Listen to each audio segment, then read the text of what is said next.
آج میں نماز فجر کے بعد واک پر تھا تو مجھے سعودی عرب کے ایک نمبر سے فون آیا اور ایک خاتون نے کہا کہ انکل بشیر، میں خانہ کعبہ کے بالکل سامنے بیٹھی ہوں اور آپ کے لیے دعا کر رہی ہوں۔ میں نے خوشی سے کہا، بیٹا شکریہ، مگر آپ ہو کون؟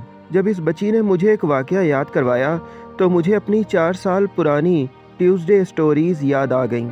یہ ان دنوں کی بات ہے جب ریٹائرمنٹ کے بعد میں سید اقبال حیدر زیدی DGEOBI کے کہنے پر ان کے ڈسیبلٹی پینشن سسٹم کو دیکھنے پر راضی ہو گیا، کیونکہ اس میں بھی خلق خدا کی خدمت کا ایک پہلو نکلتا تھا۔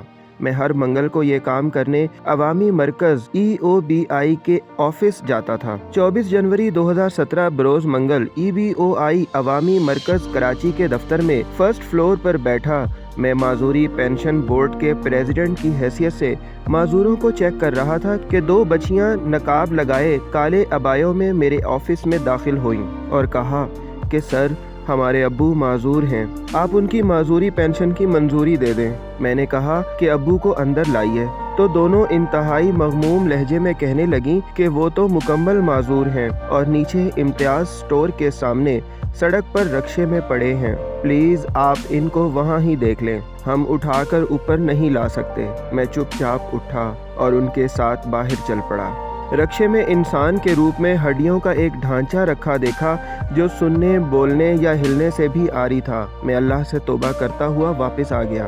میں نے سیڑھیاں چڑھتے سوچا کہ معذوری پینشن تو ہو ہی جائے گی، مگر خود بھی ان کی کچھ مدد کروں گا۔ میں نے اس کی معذوری پینشن کر کے کتابچے پر دستخط کر دیے اور مٹھی میں لیے کچھ رقم بڑی بچی کو پیش کی۔ وہ بچی تڑپ کر 2 قدم پیچھے ہٹ گئی اور کہنے لگی، سر ایسا نہ کریں، بس آپ نے ہمارے ابو کا حق دے دیا، ہمارے لیے یہی کافی ہے۔ اس کے بعد میری اور اس 20 سالہ بچی مائرہ کی گفتگو، نہیں بیٹا، یہ پیسے لے لو اور اپنے ابو کے لیے دوائی اور اچھی غذا کا بندوبست کرو تاکہ وہ جلد اچھے ہو جائیں۔ مائرہ، نہیں سر، ہم خیرات نہیں لیتے، ہم خود کماتے ہیں۔ کون کماتا ہے؟ مائرہ، سر میں رابعہ سیکنڈری اسکول سیکٹر 11 بابا ولایت علی شاہ کالونی میں پڑھاتی ہوں اور میرا چھوٹا بھائی فیکٹری میں نوکری کرتا ہے۔ بیٹا مہینے میں کتنا کماتے ہو؟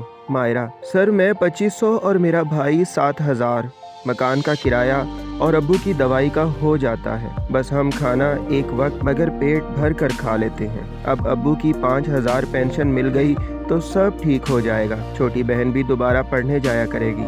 سر ابو اب بول تو نہیں سکتے، مگر پہلے کہتے تھے بھوکے مر جانا مگر اللہ کے سوا کسی کے سامنے ہاتھ نہیں پھیلانا۔ سر ہمارا یقین ہے ابو اٹھ بیٹھیں گے اور اللہ نے چاہا تو ہمارے اچھے دن بھی آئیں گے۔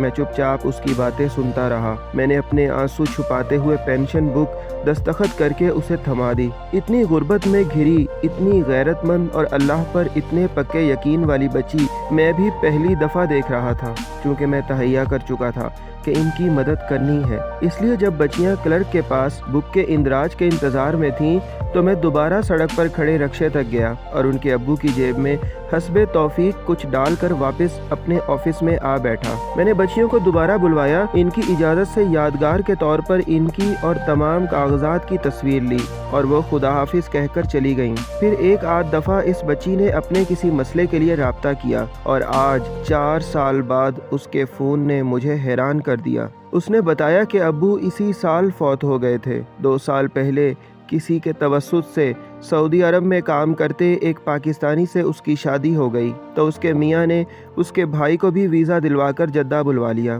اس کی ماں اور بہن بھی عمرہ کر چکی ہیں۔ کہنے لگی، بشیر انکل، اللہ نے ہمارے دن پھیر دیے، ابو کی باتیں سچ ہو گئیں۔ اللہ کے ہاں دیر ہے اندھیر نہیں، چونکہ آپ نے ہمارے ابو کے ساتھ بہت اچھا سلوک کیا تھا، اس لیے آپ ہمیشہ میری دعاؤں میں ہوتے ہیں۔ آپ کی میرے ابو کی جیب میں ڈالی وہ رقم اب بھی ہم پر قرض ہے۔ میں اس سال رمضان کے بعد بہن کی شادی کرنے پاکستان آؤں گی، بتائیں آپ کے لیے کیا لاؤں؟ سوچا کیا مانگوں؟ میں نے کہا، بیٹا اللہ کے گھر میں بیٹھی ہو، ہمارے لیے بس یہ دعا کر دو کہ آپ جیسی بیٹی پاکستان کے ہر گھر میں پیدا کر دے، ہمیں آپ جیسی بیٹیوں کی کمی اب بہت محسوس ہوتی ہے۔